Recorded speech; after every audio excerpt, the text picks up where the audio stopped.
ఓం శాంతి. ఈరోజు సాకార్ మురళి డేటు 21/6/25. బాబా చెప్తున్నారు, మధురమైన పిల్లలారా, మీకు గుర్తు కొట్టిందొచ్చు, మనము 84 జన్మాలొక చక్రాన్ని పూర్తి చేస్తున్నాం. ఇప్పుడు వెళ్తాము మన ఇంటికి, శాంతిధామం. ఇంటికి వెళ్ళేదానికి కొద్దిగా సమయం ఉంది. ప్రశ్న: ఏ పిల్లలకి ఇంటికి వెళ్ళే స్మృతి ఉంటుందో వాళ్ళ గుర్తులేంటి? జవాబు: వాళ్ళు ఈ పాత ప్రపంచాన్ని చూస్తూ కూడా చూడకుండా ఉంటారు. వాళ్ళు అనంతమైన వైరాగ్యంలా ఉంటారు. వ్యాపార వ్యవహారం చేస్తూ కూడా తేలిగ్గా ఉంటారు. అటు ఇటు వ్యర్థ విషయాల్ని పట్టించుకోరు, సమయాన్ని వృధా చేయరు. ఈ ప్రపంచానికి మనము చుట్టాలు అని తెలుసుకుంటారు. ఓం శాంతి. మీరు సంగం యుగి బ్రాహ్మణ పిల్లలకే తెలుసు, ఇంకా కొద్ది సమయం ఉంది. ఈ పాత ప్రపంచానికి మనం చుట్టాలు. మన సత్యమైన ఇల్లు శాంతిధామం. దానికి మనుషులు స్మృతి చేస్తుంటారు. మనసుకి శాంతి దొరకాలి. అయితే మనస్సు అంటే ఏంటి, శాంతి అంటే ఏంటి, ఎక్కడి ఇంకా దొరుకుతుంది? ఏమీ తెలియదు కదా. మీకే తెలుసు, మనము మన ఇంటికి వెళ్ళేదానికి కొద్ది సమయం ఉంది. మొత్తం ప్రపంచంలో మనుషులందరూ కూడా నంబర్ వార్ అక్కడ వెళ్తారు. అదైంది శాంతిధామము, మరే ఇదైంది దుఃఖధామం. దీన్ని గుర్తు చేసుకునేది చాలా సహజం. ఎవరైనా వృద్ధులు ఉండొచ్చు, యువకులు ఉండొచ్చు, గుర్తయితే చేసుకోవచ్చు కదా. దీంట్లో సృష్టి ఒక జ్ఞానం వస్తుంది. మొత్తము డీటెయిల్ బుద్ధిలో వచ్చేస్తుంది. ఇప్పుడు సంగమ యుగంలో కూర్చున్నాము. బుద్ధిలో ఉంటుంది అని మనం వెళ్తున్నాము శాంతిధామం. డ్రామా అనుసారంగా బుద్ధిలా ఉండాలి. అప్పుడు ఖుషి కూడా ఉంటుంది, స్మృతి కూడా ఉంటుంది. మనము 84 జన్మాల్ని స్మృతి తెచ్చుకున్నాం కదా. భక్తి వేరే, జ్ఞానం అనే విషయాలే వేరే. బాబా చెప్తున్నారు, మధురమైన పిల్లలారా, మీరు మీ ఇంటిని గుర్తు చేసుకుంటారా? వింటుంటారు, ఎన్నో విషయాలు వింటారు కదా. ఇక్కడైతే మనము శాంతిధామానికి వెళ్తాము, మళ్ళా సుఖధామానికి వస్తాం. బాబా వచ్చినారు పావనమైన ప్రపంచానికి తీసుకొని వెళ్ళేదానికి. సుఖధామంలో ఆత్మలు సుఖంగా మరియు శాంతిగా ఉంటారు. ఇంకా శాంతిధామంలో శాంతినే ఉంటుంది. ఇక్కడైతే చాలా గొడవలు ఉంటాయి. ఇక్కడ మధుబన్లా మీరు వచ్చినారంటే మీ ఇంటిని బుద్ధిలా గుర్తు చేసుకోండి. ఇంటి విషయాలు, అటు ఇటు ఉండే విషయాలు, వ్యాపారంలో మనస్సు వెళ్ళిపోతుంది. ఇక్కడైతే ఎటువంటి బాధ లేదు కదా. మీకు తెలుసు, మన ఆత్మలంతా శాంతిధామ నివాసి. ఇక్కడ మనం పాత్రాన్ని అభినయిస్తున్నాము. ఇంకా ఎవరికీ తెలీదు మనం పాత్రధారీలు ఎలా ఉన్నాము. మీ పిల్లలకి బాగా చదివిస్తున్నారు. కోటిలా కొందరు మాత్రం చదువుకుంటారు, అందరూ చదువులేరు. మీరు ఇప్పుడు ఎంత తెలివివంతులైనారు. ముందైతే తెలివిహీనలుగా ఉండేవాళ్ళు. ఇప్పుడైతే చూడండి, కొట్లాటలు ఎంతుంటాయి. దానికి ఏమంటారు? పరస్పరము సహోదరులు అనేది మర్చిపోయినారు కదా. సహోదరులు ఎప్పుడైనా చంపుకుంటారా? బయటైతే ఆస్తి కోసం చంపుకుంటారు. ఇప్పుడు మీకే తెలుసు, మనమంతా ఒక బాబా సంతానము, పరస్పరము సహోదరులు. మీరు ప్రాక్టికల్గా అర్థం చేసుకుంటారు. మనము ఆత్మలు. బాబా చదివిస్తున్నారు. 5000 సంవత్సరాల వెనక మనము చదివాం. ఎందుకంటే వాళ్ళ జ్ఞాన సాగర్లు కదా. ఈ చదువుని ఎవరు కూడా చదివించలేదు. ఇది కూడా పిల్లలు తెలుసు. బాబాని స్వర్గ ఒక రచయిత. సృష్టిని రచించే వాళ్ళు ఇంకా ఎవరూ లేరు. సృష్టి అయితే అనాదిగా ఉంది. స్వర్గాన్ని రచించేవాళ్ళు అని చెప్పండి. అక్కడ ఎటువంటి వేరే ఖండాలు ఉండదు. ఇక్కడైతే ఎన్నో ఖండాలు ఉన్నాయి కదా. ఒక సమయం ఉండేది, ఎప్పుడు ఒక ధర్మం ఉండేది, ఒక ఖండం ఉండేది. ఇప్పుడైతే వెరైటీ ధర్మాలు వచ్చినాయి.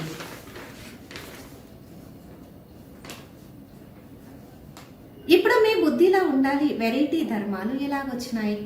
ముందు ఆది సనాతన దేవి దేవత ధర్మం ఉండేది. సనాతన ధర్మము అని చెప్తారు కదా. అయితే దాని అర్థం కూడా తెలియదు. మీరంతా ఆది సనాతన దేవి దేవత ధర్మం వాళ్ళు. మళ్ళా పతితలైనారు. సతు ప్రధానం ఇంకా సతు రజో తమోల వచనాలు. మీకే తెలుసు ఆది సనాతన దేవి దేవత ధర్మం వాళ్ళు. మనము చాలా పవిత్రంగా ఉండేవాడు. ఇప్పుడు పతితలైన మీరు బాబా నుండి ఆస్తి తీసుకున్నారు, పవిత్ర ప్రపంచానికి మాలికలుగా అయ్యి అనుకుంటాము. మనము ముందు పవిత్ర గృహస్థ ధర్మంలో ఉండేవాళ్ళు. ఇప్పుడు డ్రామా అనుసారంగా రావణ రాజ్యంలో మనము పతిత ప్రవృత్తి మార్గం అయిపోయినాం. మనమే పిలుస్తుండేవాళ్ళు, ఏ పతిత పావన మాకి వచ్చి సుఖధామానికి తీసుకొని వెళ్ళండి. నిన్న విషయమే కదా.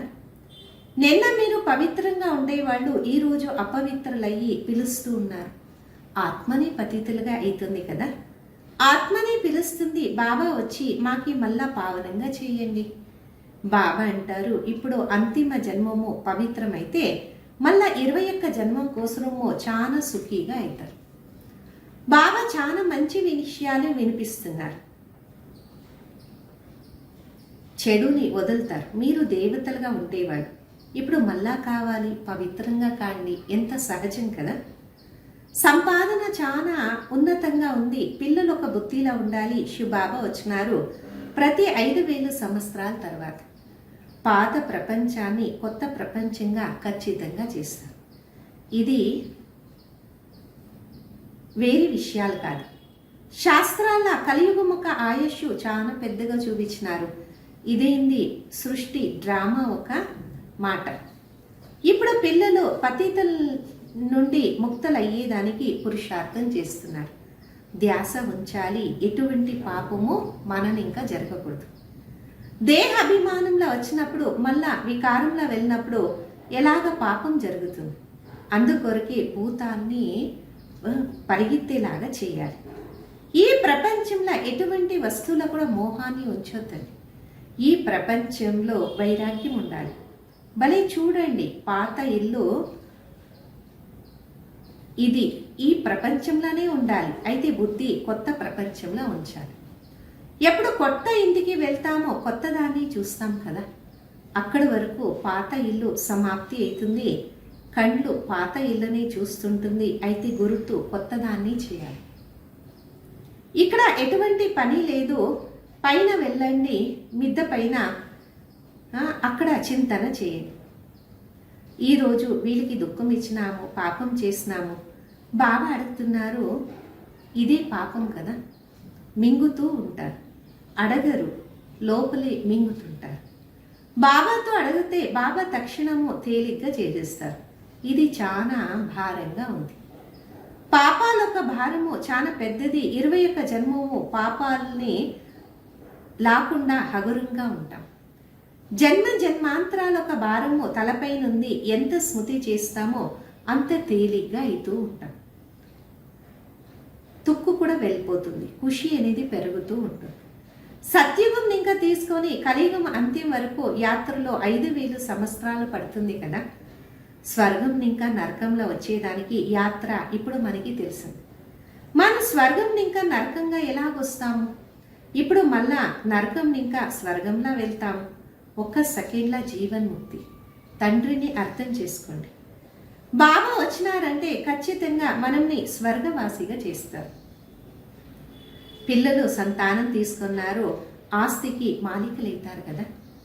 బాబా సంతానమైనాము, మళ్ళా నశ కూడా పెరగాలి. ఎందుకు దిగిచారాలి? మీరైతే పెద్దవాళ్ళు. అనంతమైన తండ్రికి సంతానం అంటే అనంతమైన రాజ్యదానికి హక్కుదారులు. అందుకే గాయనం ఉంది, అతీంద్రియ సుఖాన్ని అడగాలంటే గోపి వల్లభుడైన గోప గోపీల్ని అడగండి.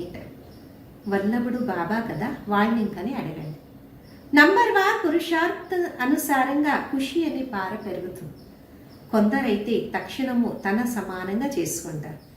పిల్లలొక పని ఇదే, అన్ని మరిచి తన రాజ్యధానిని గుర్తు చేస్తూ ఉండాలి. మీరైతే స్వర్గానికి మాలికలుగా ఉండేది. ఇప్పుడు కలియుగము పాత ప్రపంచమైంది, మళ్ళా కొత్త ప్రపంచం అవుతుంది. ఇప్పుడు మీ పిల్లలొక బుద్ధిలా ఉంది. ప్రతి 5,000 సంవత్సరాల తర్వాత బాబా భారతంలోని వస్తారు. వాళ్ళొక జయంతి కూడా ఆచరిస్తారు. మీకే తెలుసు, బాబా వచ్చి మనకి రాజ్యధాని ఇచ్చి వెళ్ళారు. మళ్ళా గుర్తు చేసే అవసరమే ఉండదు. మళ్ళా ఎప్పుడు భక్తి మార్గం ఎప్పుడు ఆరంభమవుతుందో అప్పుడు గుర్తుకొస్తుంది. ఎందుకంటే ఆత్మకి ఖజానా దొరికింది కదా, అది స్మృతి చేస్తూ ఉంటుంది. బాబా మళ్ళా వచ్చి మనల్ని శాంతిధామానికి సుఖధామానికి తీసుకొని వెళ్ళండి. ఇప్పుడు పిల్లలకి తెలుసు మన తండ్రి టీచర్ గురు వాళ్ళే కదా. సృష్టి ఒక ఆది మధ్య అంత్య చక్రం, 84 జన్మాల ఒక జ్ఞానం బుద్ధిలా ఉంది. లెక్క లేకుండా అన్ని సరలు 84 జన్మాలు తీసుకుంటూ ఉంటాం. దీనొక అంత్యము జరగదు. మీ బుద్ధిలా కాలచక్రము సృష్టి చక్రము గడిగి గడిగి గుర్తుకు రావాలి. ఇది మన్మనాభం. ఎంత బాబాని స్మృతి చేస్తారో అంత పాపాలు భస్మమైతూ ఉంటుంది.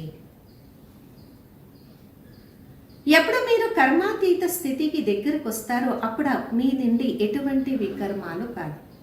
ఇప్పుడు కొద్దిగా వికర్మాలు అవుతుంది. సంపూర్ణ కర్మాతీత స్థితి ఇప్పుడు ఎక్కడైంది? బాబా మీ తోడు ఉన్నారు. మీరు స్టూడెంట్ కదా, చదివించేవాళ్ళు బాబా. భలే వీళ్ళ ప్రవేశిస్తారు, వీళ్ళు కూడా స్టూడెంట్. ఇది కొత్త విషయాలు కదా. ఇప్పుడు మీరు బాబాని సృష్టి చక్రాన్ని గుర్తు చేయండి. అది భక్తి మార్గం, ఇది జ్ఞాన మార్గము. రాత్రి పగలంతా వ్యత్యాసం ఉంది.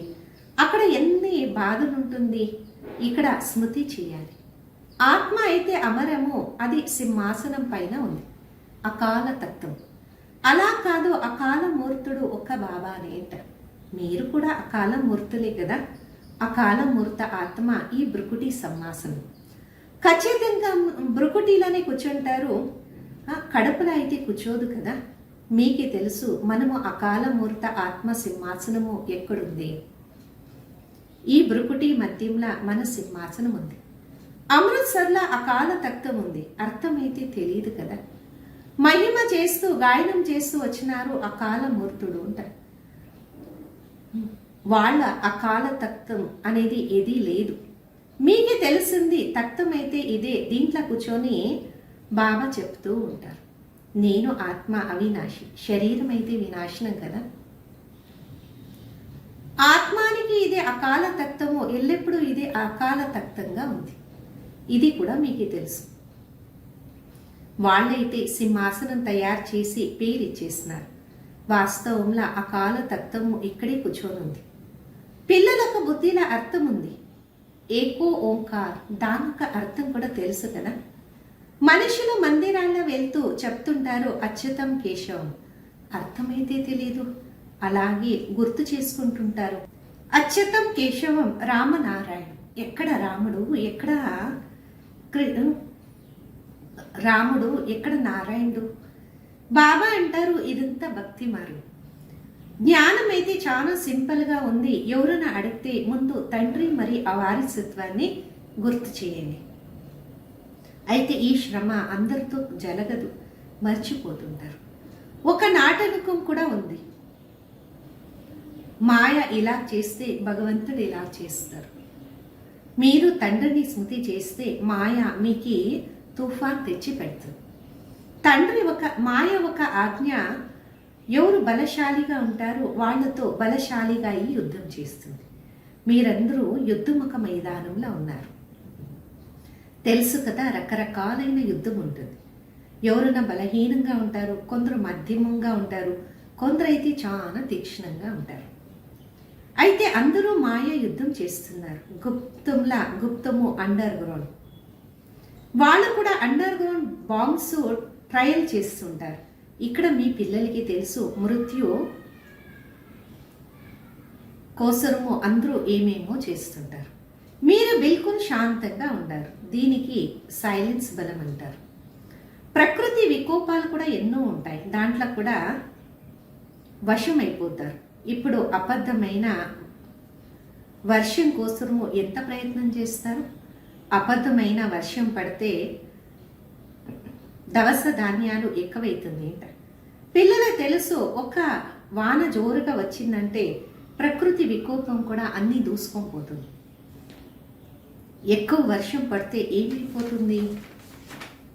దీనికంటారు ప్రకృతి ఒక వికోపము అని. సత్యుగంలో ఇవన్నీ ఉండదు. ఇక్కడైతే వినాశనము కోసము ఇవన్నీ సహయోగం ఇస్తుంది.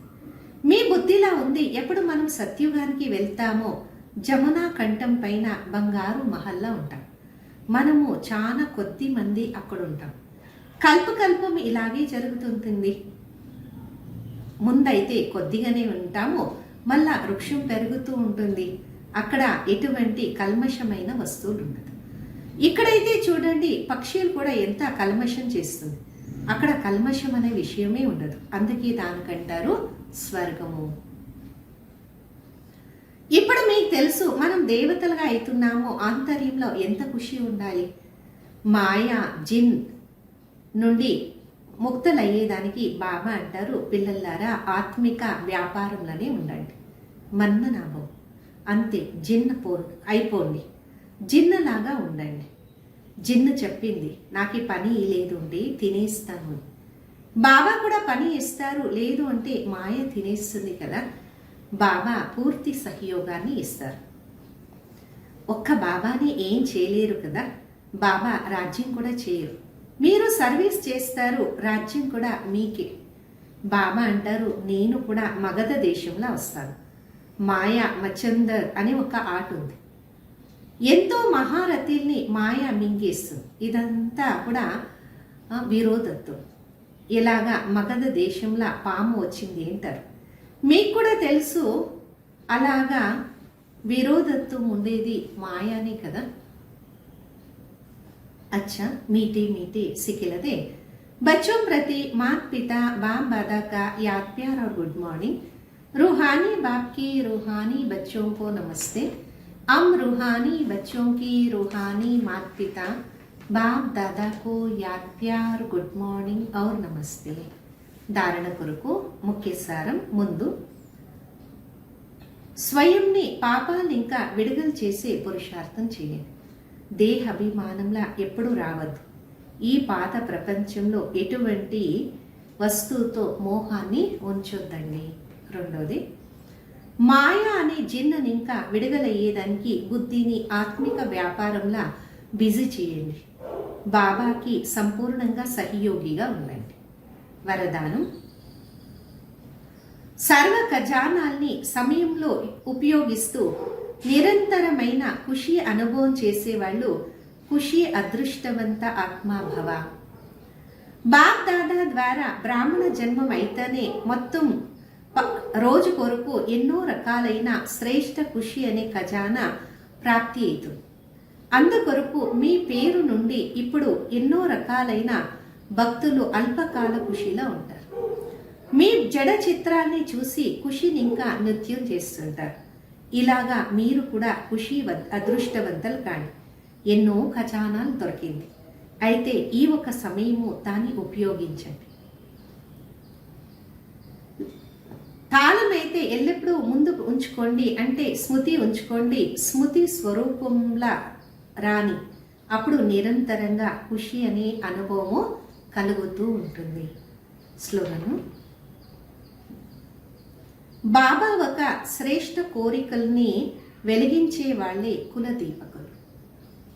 అవ్యక్త ఇషారా, ఆత్మిక స్థితిలో ఉండే అభ్యాసం చేయండి, అంతర్ముఖి కాండి. ఆత్మిక స్థితిలో ఉంటూ బాహ్య స్థితిని వదిలేయండి. శ్రమని ఇంకా విడుదల కాండి. అనుభవం అని సాగరంలా మునిగిపోండి. ఒక్కరు ఇంకొకరికి అనుభవం ఇచ్చేది కాదు, ఎంతో అనుభవాలు ఉంది. ఒకటి రెండు అనుభవం చేసేది కాదు. అనుభవం అనే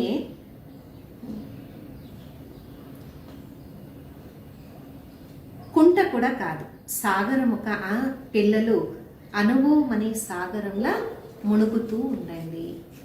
ఓం శాంతి.